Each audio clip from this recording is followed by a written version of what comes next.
This is not another unpacking for sake of showing off, but a detailed reflection on the decision behind the purchase and why these items has earned its place not just in my wardrobe, but in my life. My name is Anastasia, and today I want to share with you the story behind this choice and what it truly means to me. While it's admittedly a tough task to explain the objective and constructive reasons of buying something like Malibu strass, diamond-studded sneakers, some pieces speak for themselves and need no justification at all. Let's start with this silk blouse from MaxMara Weekend, a piece where the argument is built into the name itself. Silk and cashmere, my most favorite fabrics all the time. This blouse crafted from 100% silk. It's immediately stand out for its natural refined sheen, fluid drape, and the tactile quality that feels almost alive against the skin. This is one of those rare garments where touch becomes essential. Silk doesn't just look luxurious, it affirms true feel. The voluminous sleeves with button cuffs note a romantic 70s silhouette, subtly echoing Victorian elements, all reimagined through the lens of modern minimalism. The mother-of-pearl bottoms here are subtle but telling detail,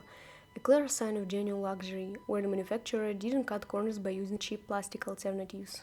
Such thoughtful touches help distinguish the truly high-end pieces from those that compromise quality to save the costs. Worn fully buttoned, the blouse creates an intelligent and composed silhouette, especially when paired with high-waisted trousers. Unbuttoned, it leans into relaxed elegance with a whisper of bohemian flair. It calls to mind the refined sensuality of 70s fashion, the reminiscent of Yves Saint Laurent or Chloe under Karl Lagerfeld, when a woman's shirt could be both tailored and emotional expressive. Silk demands exceptional tailoring skills. Even the simplest detail reveals the maker's expertise. One of the easiest way to check, examine the seam alignment.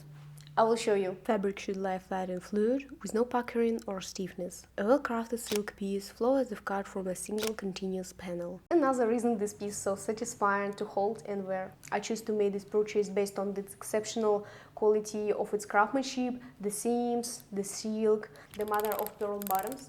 And I'm very drawn to its modern reinterpretation, referencing Victorian era. I love its uniqueness and occasional ornate details that might seem extravagant to some, yet for me they feel both elegant and perfectly balanced with a sense of clarity and simplicity. And now let's talk about this next purchase. Perfect canvas for the kind of footwear that completes the story without overpowering it. Enter these Bally mules, a pair that doesn't raise its voice, but asserts its presence through a sculptural precision and quietly confident palette, ideally complemented the blouse's sophisticated charm. Beyond that, they fit seamlessly with all my other pieces, perfectly aligning with the concept of my wardrobe. Crafted in soft matte leather, these pointed toy mules carry the kind of poise you'd expect from a heritage house like Bally, where minimalism never means basic. Instead, what you get is a masterclass in restraint. The creamy beige tone, almost the color of unbleached parchment, feels timeless yet resolutely modern. The signature oversized gold buckle becomes the focal point.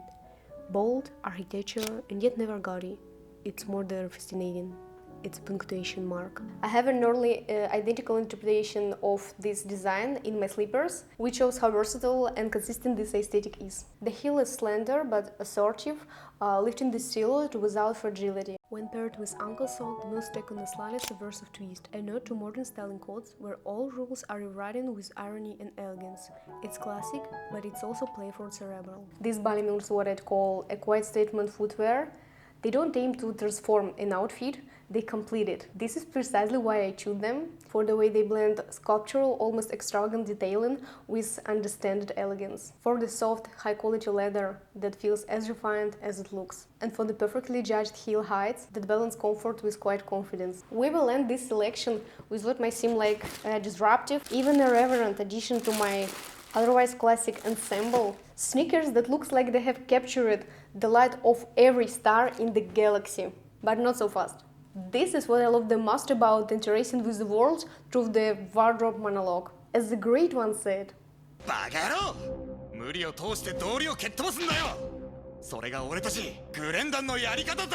in the context of my dialogue with the world through the clothing, it means kicking convention and mediocrity where it hurts in the most elegant way possible. Back to sneakers. These sneakers from Ash. I have already a video about cleaning my nubuck sneakers from Ash. And at this moment, I have the quite positive relationship with this brand. So with an almost 80% discount, the picture of my future with this new pair pretty much painted itself. The sneakers are made of denim with a leather insole, and I almost forgot they embellished with 100 of crystals. Now I'll be honest, the nubuck model is way more comfortable, but that's not really about craftsmanship or quality. After all, leather will almost always feel better than textile, no matter the brand, it's just the nature of materials. But anyway, I'm already rocking this and enjoying every moment. I love mixing a bit of flashy pizzazz with a rebellious red flair, reminiscent of the stylagi, the Soviet-era youth subculture known for its bold, colorful style.